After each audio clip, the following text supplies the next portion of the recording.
Tumeamua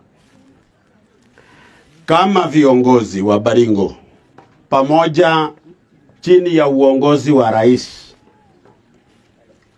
hii kimigigi na kimigigisho ya miaka mingi hapa itakwisha kwa serikali hii. So unajua mimi ni nominated member of parliament. Kwa hivyo ninazungumza sasa kwa niaba ya chama kinachotawala na kwa niaba ya serikali. Nataka niseme kimegege ni pekchuni yue.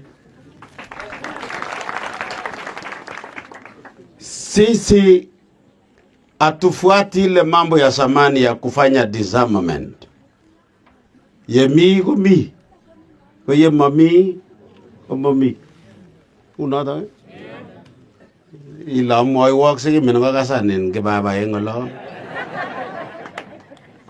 kwa sababu tusipofanya hivyo, northern part of the country, maeneo haya, tunaweza kujiletea changa kubwa mbaya, kwa sababu inji walio mpakani mwetu ni inji ambayo vita inachacha. Tusipochunga, wakora walio hapa wanaweza kujibadilisha na kuwa majangili na kutuletea matatizo mengi.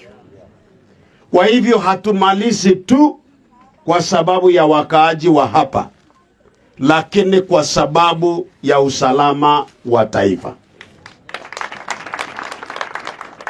Si umesikia huko Turkana tumepata madini ya dhamani sana inayoitwa cobalt. Ukipata hiyo, ujue vita inaweza tokea, maana kila mtu anataka.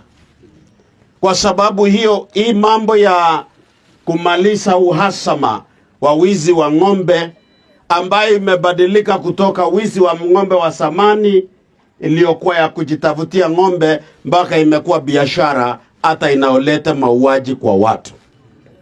Wakaaji wa maeneo haya tumekubaliana na viongozi wa Pokot, Tiaty, West Pokot, Turkana na viongozi wanaotoka eneo hili kwamba tusiwapiganishe watu wetu tena na tusikubali majangili na makora waje kusumbua watu wetu.